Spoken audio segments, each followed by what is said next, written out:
నిధులను 9 రోజుల్లో 9,000 కోట్లను వేసినట్టుగా ఇవాళ రాష్ట్ర ప్రభుత్వం కంప్లీట్ చేసింది.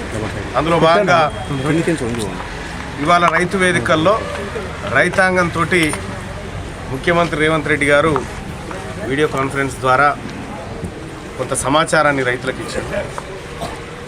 సేమ్ టైం రైతాంగంలో ఇంకా అరాకొర కొన్ని చోట్ల ఇంకా నిధులు పడలేదని చెప్పి తెలుస్తూ ఉంది. మరి అధికారుల లోపమా లేకపోతే టెక్నికల్ సమస్యలు ఏమైనా ఉన్నాయా తెలవాల్సినటువంటి అవసరం ఉంది. పెట్టుబడి సాయాన్ని రాష్ట్ర ప్రభుత్వం సకాలంలో అందించడం ఒక శుభ పరిణామం.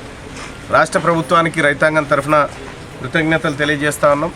అలాగే తెలంగాణ రాష్ట్రంలో ఇప్పుడు వర్షాభావ పరిస్థితులు కనిపిస్తూ ఉన్నాయి. దీనిపైన కూడా రాష్ట్ర ప్రభుత్వం కొద్దిగా దృష్టి సారించాల్సినటువంటి అవసరం ఉంది. రైతులకు ఎప్పటికప్పుడు సూచనలు చేస్తూ వ్యవసాయ రంగాన్ని మరింత ముందుకు తీసుకుపోవడానికి ప్రణాళికలు రచించాలి. అలాగే వ్యవసాయ రంగం పైన ప్రధానంగా రైతుల పైన 1,00,000 కోట్ల రూపాయలు ఖర్చు చేసిన ప్రభుత్వంగా తెలంగాణ ప్రభుత్వం చెప్తున్నటువంటి మాట వాస్తవమైనప్పటికీ ఇంకా కొంత రుణమాఫీ ఇంకా కొంత చిన్న ఇష్యూస్ ఉన్నాయి. వాటిని క్లియర్ చేయాలి.